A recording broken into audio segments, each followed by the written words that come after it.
في زمن تتسارع فيه التجارب العالمية الناجحة وتتحول الصناعات إلى علامات فارقة في مسيرة الأمم، يبدو العراق اليوم بحاجة ماسة إلى نقل هذه التجارب وتوطينها داخل أرضه، فالصناعة الوطنية لم تعد مجرد خيار اقتصادي، بل أصبحت سلاحا استراتيجيا لمنافسة السوق العالمية من حيث الجودة والتصميم.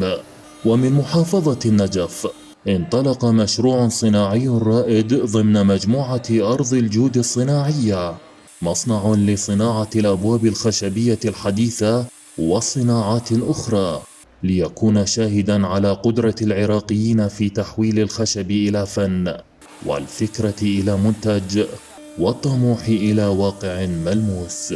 نحن في مجموعة أرض الجود عازمون على أن تكون الصناعة المحلية تضاهي الصناعة الأجنبية، بل تتفوق عليها من حيث الجودة والكفاءة والأسعار المناسبة. نحن قمنا بنقل التجربة الأجنبية ونقلناها إلى العراق، وبالتحديد في محافظة النجف الأشرف. طاقة معمل مصنع أرض الجود تكون 6000 باب شهريا. والمواد اللي جاي نستعملها مثل ما وضحت لك أصماغ ألمانية، والألوان اللي جاي نستعملها كورية أنكا، والخشبنا كله روسي ومواصفات ومكايننا حديثة، يعني كلها شاشات والشيء متطور، وطبعا جاي ننافس السوق بقوة.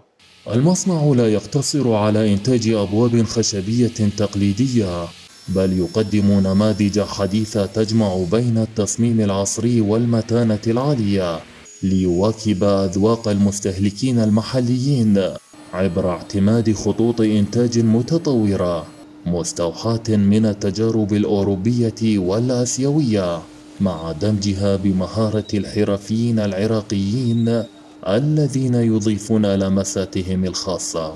مستعدين للعمل مع المستشفيات، لدينا خط إنتاج خاص لأبواب المستشفيات تكون مقاومة للرطوبة، مقاومة أنتي بكتيريا، ومستعدين لتجهيز كافة المجمعات السكنية.